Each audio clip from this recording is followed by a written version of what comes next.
அன்பான சிம்மராசி நேயர்களே, இனி வரக்கூடிய நாட்களில் உங்கள் வாழ்க்கையில் எந்த மாதிரியான காரியங்கள் உங்களுக்கு வெற்றியை கொடுக்கும், எந்த விஷயங்களை நீங்கள் செய்யவே கூடாது, கிரகநிலைகள், குடும்பம், தொழில், காதல், படிப்பு, உடல் ஆரோக்கியம் மற்றும் எதிர்கால திட்டங்களுக்கு எந்த மாதிரியான பலன்களை கொடுக்கும் அப்படிங்கிறத பற்றி தான் இந்த வீடியோ பதிவில் முழுசாக பார்க்க போகிறோம். சிம்ம ராசி மகம் நட்சத்திரம், பூரம் நட்சத்திரம், உத்திரம் நட்சத்திரம் 1ஆம் பாதம் இருக்கிறவங்களுக்கு உங்களுடைய ராசி அதிபதி சூரியன் அஷ்டமஸ்தானத்தில் இருக்கிறாரு. அஷ்டமத்தில் சனியும் இருக்கிறதுனால உங்களுக்கு அலைச்சல் அதிகரிக்கும் அப்படிங்கிறத புரிஞ்சுக்கணும். பொதுவாக அஷ்டமத்து சனி அப்படின்னாவே ஆதாயம் குறைவாக கிடைக்கும், ஆரோக்கியத்தில் பிரச்சனைகளும் மருத்துவ செலவுகளும் இருக்குது அப்படிங்கிறத நீங்கள் மறந்துடக்கூடாது. உங்களுக்கு 8வது வீடு குருவோட வீடு அப்படிங்கிறதுனால மார்ச் மாத இறுதி வரைக்கும் உங்களுக்கு எந்த ஒரு பிரச்சனைகளும் இருக்காது. சின்ன சின்ன பாதிப்புகள் அப்பப்போ வந்துட்டு போனாலும் அதையெல்லாம் கடந்து நீங்கள் வந்துடுவீங்க. இந்த நேரத்தில் திருமணத்திற்கு ஏதாவது முயற்சிகள் எடுக்கிறீங்க அப்படின்னா நிச்சயமாக அதுக்கு தடைகள் வரும். வியாபாரத்துக்கு ஏதாவது புதிய முதலீடு செய்கிறீங்க, யுக்திகளை கையாளுறீங்க, முயற்சிகள் எடுக்கிறீங்கன்னா அந்த மாதிரியான விஷயங்கள் உங்களுக்கு முழுமையான திருப்தியை கொடுக்காது. நீங்களாகவே இப்போதைக்கு இது வேண்டாம் அப்படின்னு தள்ளி போடக்கூடிய சூழ்நிலையும் இருக்குது. இப்போ வீடு கட்டிகிட்டு இருக்கிறீங்க அப்படின்னா இந்த மாதத்தில் முடிச்சிடணும் அப்படின்னு நினச்சிட்டு வேலையை ஆரம்பிப்பீங்க. உங்ககிட்ட வேலை செய்யக்கூடியவங்களாலேயோ கட்டுமானத்துக்கு தேவையான பொருட்கள் மூலமாகவோ உங்களுக்கு தடைகள் வந்து சேரும். இந்த அஷ்டமத்து சனியினுடைய சூட்சமங்களை நீங்கள் புரிஞ்சுக்கிட்டீங்கன்னா உங்கள் வாழ்க்கையில் இனி வரக்கூடிய சிக்கல்களை எல்லாம் எளிமையாக கடந்து வருவீங்க. மனசில் தைரியமும் தன்னம்பிக்கையும் மட்டும் எப்போவும் உங்ககிட்ட இருக்கணும். இது மட்டும் சரியாக செஞ்சிட்டிங்கன்னா ஓரளவு சமாளித்து முன்னுக்கு வருவீங்க. எத்தனையோ கனவுகளோடவும் எதிர்பார்ப்புகளோடவும் தான் இந்த 2026ஆம் ஆண்டை நீங்கள் தொடங்குனீங்க. ஆனாலும் இந்த 3 மாதங்களாக உங்களுக்கு பெருசாக எந்த ஒரு விஷயங்களும் நடக்கலை. இது நாள் வரைக்கும் உங்கள் வாழ்க்கையில் நடந்த சில சம்பவங்கள், ஏமாற்றங்கள், துரோகங்கள் எல்லாமே ஒரு பெரிய படிப்பினையை கொடுத்திருந்தாலும் சில விஷயங்களை எல்லாம் இன்ன வரைக்கும் உங்களால் ஜீரணிக்கவே முடியலை. அதனாலேயே நிறைய நேரங்களில் மனசு வெறுத்து போய் இந்த வாழ்க்கையில் இதுக்கு மேலே நான் அனுபவிக்கிறதுக்கு என்ன இருக்குது அப்படின்னு எதிர்மறையான எண்ணங்கள் உங்களுக்கு அதிகமாக வரும்.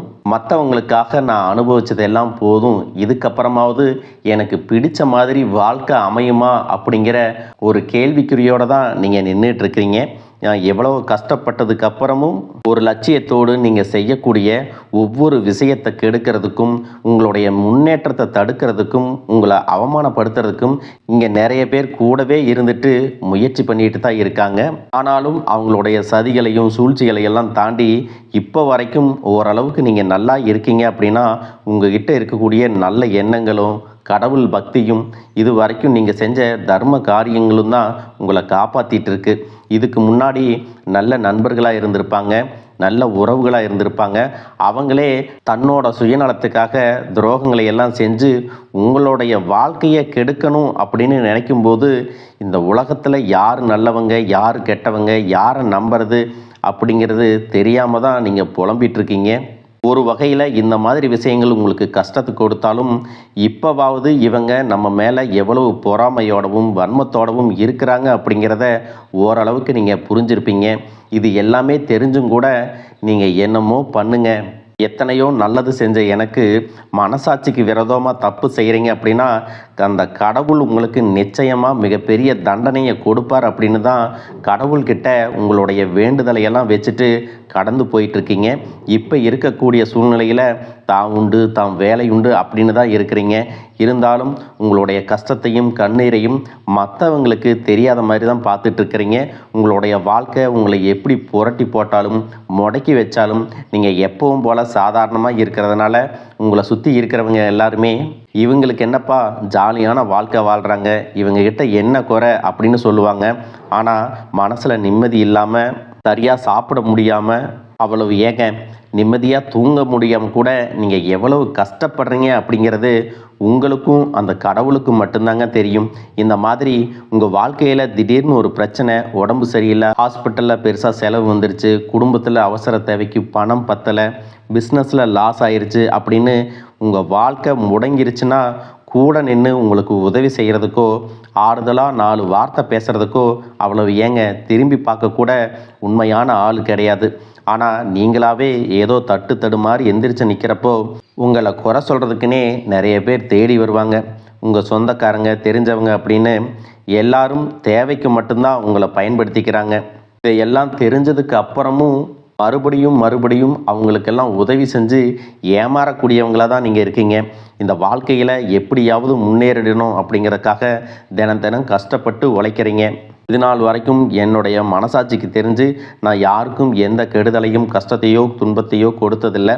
எனக்கு மட்டும் ஏன் இந்த வாழ்க்கையில் இப்படி நடக்குது அப்படின்னு ஆதங்கப்படுறது உண்மைதாங்க. என்ன இருந்தாலும் உங்களுக்கு இவ்வளவு கஷ்டங்கள் ஆகாது. இந்த மாதிரி பிரச்சனைகள் உங்கள் வாழ்க்கையில் வரும். கொஞ்ச நாளுக்கு அப்புறம் அது போயிடும். நிறைய நேரங்களில் பார்த்தீங்கன்னா உங்களால் எந்த பிரச்சனைகளும் வராது. ஆனால் உங்களை சுற்றி இருக்கிறவங்க மூலம் தான் உங்களுக்கு நிறைய பிரச்சனைகள் வருது அப்படிங்கிறத இப்போவாவது கொஞ்சம் புரிஞ்சிருப்பீங்க.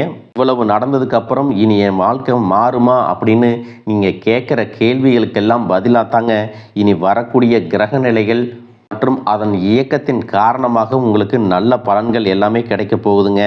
முதலாவதாக மீன ராசியில் இருக்கக்கூடிய சனி பகவான் உங்களுக்கு ஆரம்பத்தில் சில தடைகளை கொடுத்திருந்தாலும் இந்த வருடத்தின் இறுதிக்குள்ள உங்களுக்கு நல்ல பலன்களை எல்லாம் கொடுக்க போகிறாரு. தடைகளை எல்லாம் விலக்க போகிறாரு. இதன் மூலமாக பொருளாதார ரீதியாக உங்களுக்கு நல்ல முன்னேற்றம் அப்படிங்கிறது விரைவிலேயே ஏற்பட போகுது. அடுத்ததாக பார்த்தீங்கன்னா சுக்கிர பெயர்ச்சி. மேச ராசியில் இருக்கக்கூடிய சுக்கிரன் ஆரம்பத்தில் சூரியனோட சேர்ந்து சுக்கிர ஆதித்ய யோகத்தையும் கொடுக்க போகிறாங்க. இதன் மூலமாக உங்களுக்கு நல்ல வேலை வாய்ப்பு, அதில் பதவி உயர்வு மற்றும் அதிகாரம் செலுத்தக்கூடியவர்களுடைய நட்பு உங்களுக்கு கிடைக்கும். நீங்கள் செல்வத்தை சேர்க்கணும் அப்படிங்கிறதுக்காகவே நகைகளுடைய விலை குறையும். புதிதாக வீடு வாகனங்கள் எல்லாமே வாங்குவீங்க. ஆரம்பத்தில் பொருளாதாரத்தில் ஏற்ற இறக்கங்கள் இருந்தாலும் இந்த வருடம் முடியும் பொழுது குறிப்பிட்ட அளவுக்கு நீங்கள் சொத்து சேர்த்து வச்சுருப்பீங்க. ஜூன் மாதத்தில் குரு பகவான் மிதுன ராசியிலிருந்து தன்னுடைய உச்ச ராசியான கடக ராசிக்கு போகும் பொழுது கஜகேசரி யோகமும் உண்டாக போகுது. இந்த நேரத்தில் உங்கள் நிதி நிலைமை ரொம்பவே முன்னேற்றமாக இருக்கும். குழந்தை பாக்கியம் இல்லை அப்படின்னு கவலைப்பட்டு இருந்தவங்களுக்கு நிச்சயமாக குழந்தை பாக்கியம் உருவாகும். அவங்களுடைய உடல் நலனில் எவ்வளவு பிரச்சனைகள் இருந்தாலும் அதையெல்லாம் சரி செஞ்சு இந்த பாக்கியத்தை அடைய போகிறாங்க. அவங்க குடும்பத்திலையும் மனதிலும் மிகப்பெரிய மகிழ்ச்சி நிரந்தரமாக இருக்க போகுது. படிக்கக்கூடிய மாணவர்களுக்கும் கல்வி ரொம்பவே சிறப்பாக இருக்க போகுது. அடுத்ததான் நவம்பர் மாதத்தில் ஏற்படக்கூடிய ராகு கேது பெயர்ச்சியில் குடும்பம் மற்றும் தொழிலில் திடீர் மாற்றங்களும் திருப்பங்களும் ஏற்பட போகுது.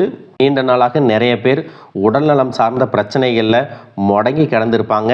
நடக்கிறதுக்கே ரொம்ப சிரமப்பட்டிருந்திருப்பாங்க. அந்த பிரச்சனை எல்லாமே முழுவதுமாக நிவர்த்தியாக போகுது. கடந்த காலகட்டங்களில் உங்களுக்கு நல்லதொரு வேலை கிடைச்சிருக்காது. குடும்ப கஷ்டத்திற்காக குறைவான சம்பளத்தில் பிடிக்காத வேலையை செஞ்சுட்டு இருந்திருப்பீங்க. உங்களை பொறுத்த வரைக்கும் பிஇ படிச்சிருப்பீங்க, டிகிரி படிச்சிருப்பீங்க. சில பேர் தன்னுடைய கல்வி தகுதிக்கு சரியான வேலை கிடைக்கல அப்படின்னு ரொம்பவே ஆதங்கப்பட்டு இருந்திருப்பீங்க. வரக்கூடிய நாட்களில் நீங்கள் சரியான முயற்சிகளை எடுத்தீங்க அப்படின்னா அரசாங்க வேலைக்கு நீங்கள் முயற்சி பண்ணாலும் உங்களுக்கு அரசாங்க வேலை கிடைக்கும். பேங்க் வேலையோ ஐடி கம்பெனியோ அது தனியார் நிறுவனங்களோ உங்களுக்கு மனசுக்கு பிடிச்ச மாதிரி நல்ல வருமானத்தோடு வேலை கிடைக்கக்கூடிய சூழ்நிலையும் இருக்குது. மேலும் கணவன் மனைவிகளில் பார்த்தீங்கன்னா நல்ல அந்யோன்யம் இருக்க போகுது. இது வரைக்கும் இருந்த மன கஷ்டங்கள் எல்லாம் நீங்கி ஒற்றுமையோடு இருக்க போகிறாங்க. சொத்து மற்றும் பல பிரச்சனைகள் காரணமாக நீதிமன்றத்தில் ஏதாவது வழக்குகள் இருக்குது அப்படின்னா கூட அதுவெல்லாம் உங்களுக்கு சாதகமாக வரும். அதிலும் சொத்து விஷயத்தில் சனி பகவானுடைய பார்வை உங்களுக்கு நேரடியாக இருக்கிறதுனால சில தடைகளை கடந்து வரும் பொழுது உங்களுக்கு அந்த சொத்தானது நிச்சயமாக கிடைக்கும். அரசியல்வாதிகளை பொறுத்த வரைக்கும் புதிய பதவிகள் எல்லாமே தானாக கிடைக்கும். தேர்தலில் போட்டியிட்டு ஜெயிக்கக்கூடிய வாய்ப்புகளும் இருக்குது. இது வரைக்கும் நீங்கள் வேலை செஞ்சுட்டு இருக்கக்கூடிய இடத்துல சரியான ஒத்துழைப்பு இருந்திருக்காது. முழு ஈடுபாட்டோட வேலை செய்ய முடியாத அளவுக்கு சில பிரச்சனைகள் எல்லாமே இருந்திருக்கும். இனி வரக்கூடிய காலங்களில் உடன் வேலை செய்கிறவங்க மூலமாக உங்களுக்கு நல்ல ஆதரவு கிடைக்கும். சந்தோஷமாக அந்த வேலையை செய்வீங்க. வேலையில் உங்களுக்கு பண பலன்கள் ஏதாவது வராமல் இருந்துச்சுன்னா அந்த பண பலன்கள் எல்லாமே உங்களுக்கு வெகு சீக்கிரத்தில் கிடைக்கும். அரசு வேலையில் இருக்கக்கூடியவங்க சட்டத்திற்கு புறம்பாக எந்த ஒரு காரியத்திலையும் ஈடுபடாமல் நேர்மையாக நடந்து கொள்வது நல்லது. பொது வாழ்க்கையில் இருக்கிறவங்களுக்கு நீங்கள் எதிர்பார்த்ததை விட மிகப்பெரிய நிலையை அடைய போகிறீங்க. தொழிலில் தடைகள் ஏதாவது இருந்துச்சுன்னா அந்த தடைகள் எல்லாம் விலகிறது மட்டும் இல்லாமல் புதிய கிளைகளையும் தொடங்குவீங்க. உங்களுடைய உற்பத்தி அதிகரிக்கும். தொழிலை விரிவு செய்வீங்க. வரக்கூடிய நாட்களில் உங்களுக்கு விற்பனையும் அதிகமாகும். ஏற்றுமதி இறக்குமதியில் எல்லாம் உங்களுக்கு நல்ல லாபம் கிடைக்கும். நீங்கள் செய்யக்கூடியது சின்ன தொழிலோ பெரிய தொழிலோ அதுவெல்லாம் உங்களுக்கு நல்ல வளர்ச்சியை கொடுக்கும் அப்படிங்கிறத நீங்கள் ஞாபகம் வச்சுக்கோங்க. இனி வரக்கூடிய காலங்கள் எல்லாமே உங்களுடைய கனவுகளை நிஜமாக்கக்கூடிய நாட்களாக இருக்க போகுது. குடும்பத்தில் முன்னேற்றமும் பொருளாதாரமும் கிடைக்கும் பொழுது உங்களுடைய சுய ஒழுக்கத்தில் நீங்கள் ரொம்பவே கவனமாக இருக்கணும். பேசக்கூடிய வார்த்தைகள், பழகக்கூடிய நபர்கள் எல்லார்கிட்டையும் எந்த ஒரு இடத்துலையும் தான் அப்படிங்கிற கர்வத்தை மட்டும் நீங்கள் வச்சுக்க கூடாது. மற்றவர்களை குறையாக பேசுகிறதோ மட்டம் தட்டி பேசுகிறதோ அதை காயப்படுத்துகிற மாதிரி பொது இடங்களில் பேசிடக்கூடாது. நீங்களும் சரி, உங்களை சுற்றி இருக்கிறவங்களும் சரி, எப்பவுமே பாசிட்டிவான எண்ணங்களில் இருக்கணும். அப்படின்னா எதிர்காலத்திற்கான நல்ல திட்டமிடுதல் எப்பவுமே அவசியம். அதனால் நீங்கள் எந்த ஒரு விஷயத்தை செய்யும் போதும் எதிர்காலத்தில் இது எனக்கு எந்த மாதிரியான பலன்களை கொடுக்கும் அப்படிங்கிறத மனசில் வச்சுக்கிறதும் அவசியம். இதை நீங்கள் சரியாக செஞ்சுட்டு வந்தீங்கன்னா பெரியவர்களுடைய உதவி கிடைக்கும். உறவுகளில் இருந்த சண்டை சச்சரவுகள் முழுவதுமாகவே விலகும். புதிய நண்பர்களும் உங்களுக்கு உதவி செய்வாங்க. தொழிலில் ஏற்பட்ட நெருக்கடிகள் விலகும். பொருளாதார ரீதியாக நலிவடைந்த நிறுவனங்கள் மீண்டும் முன்னேற போகுது. மேலும் மேலும் உங்களுக்கு வியாபாரத்தில் எதிர்பார்த்த லாபம் கிடைக்கும். உங்களுடைய புதிய சிந்தனைகள் மற்றும் நேர்மறையான எண்ணங்கள் உங்களுடைய வளர்ச்சிக்கு காரணமாக இருக்க போகுது.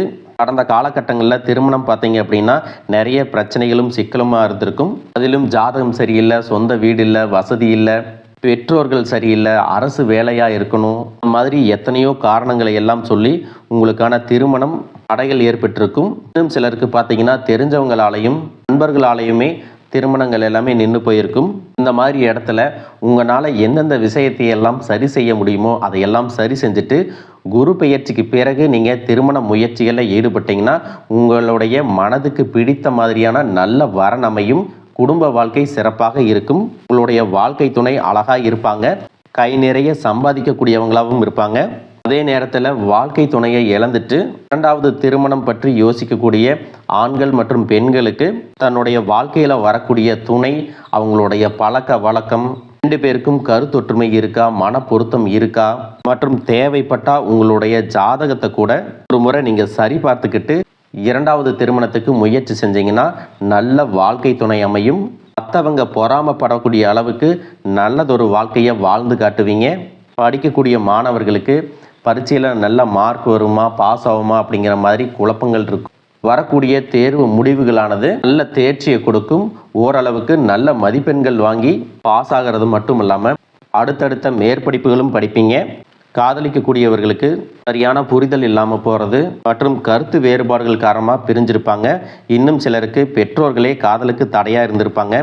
வேறு ஜாதியாக இருக்குது, நல்ல குடும்பமாக இல்லை, வசதி இல்லை அப்படின்னு ஏதாவது ஒரு காரணத்தை சொல்லி பிரிஞ்சிருந்திருப்பாங்க. ஆனால் இனி வரக்கூடிய காலங்களில் நீங்கள் உண்மையாக உங்கள் காதலை வெளிப்படுத்தும் போது அந்த காதல் கண்டிப்பாக உங்களுக்கு கை கொடுக்கும். வீட்டில் சொல்லும் பொழுது பெற்றோர்களே உங்களுடைய காதல் திருமணத்தை நடத்தி வைப்பதற்கான வாய்ப்புகள் இருக்குது. சிலருக்கு பார்த்தீங்கன்னா சின்ன வயசுலேயே தன்னுடைய வாழ்க்கை துணை இழந்திருப்பாங்க. சிங்கிள் பேரண்ட்டாக தன்னுடைய குழந்தைகளை கவனிச்சுட்டு இந்த வாழ்க்கையை வாழ்கிற மாதிரி இருந்திருக்கும். ஆரம்பத்தில் உங்களுக்கு இது போராட்ட காலமாக இருந்தாலும் தன்னம்பிக்கையோடவும் சுயமரியாதையோடவும் இந்த சமுதாயத்தில் வாழ்ந்து காட்டுவீங்க. இதில் போலியான நபர்கள் உதவி செய்கிறேன் அப்படின்னு உங்களை ஏமாற்றக்கூடிய சூழ்நிலையும் இருக்குது. அப்படிப்பட்ட நபர்களை நீங்கள் சரியாக அடையாளம் கண்டுபிடிச்சு அந்த மாதிரி நபர்களை உங்களுடைய வாழ்க்கையில் என்றைக்குமே அனுமதிக்கக்கூடாது. எந்த ஒரு எதிர்பார்ப்புகளும் இல்லாமல் எப்பவும் போல் உங்கள் கடமையை செஞ்சுட்டு உங்கள் வாழ்க்கையை நீங்கள் வாழ்ந்துட்டு வாங்க. உங்களோட குலதெய்வமும் கிரக நிலைகளும் உங்களுக்கு துணையாக இருக்குது. இப்போ நீங்கள் எடுத்து வைக்கக்கூடிய ஒவ்வொரு அடியும் எதிர்காலத்தில் உங்களை வாழ்க்கையின் உச்சத்தில் கொண்டு போய் வைக்கும் அப்படிங்கிறத மட்டும் நீங்கள் எப்பவுமே நினைவு வச்சுக்கணும். உங்களை சுற்றி நல்ல விஷயங்கள், கெட்ட விஷயங்கள் இந்த மாதிரி எல்லாமே சுற்றி நடந்து வந்தாலும் நல்ல விஷயங்களை மட்டும் எடுத்துட்டு நீங்கள் முன்னேற்ற பாதையில் போயிட்டே இருங்க. உங்களுடைய நல்ல எண்ணங்களுக்கு உங்களுக்கு நல்லதே நடக்கும். வாழ்க வளமுடன், வாழ்க பல்லாண்டு.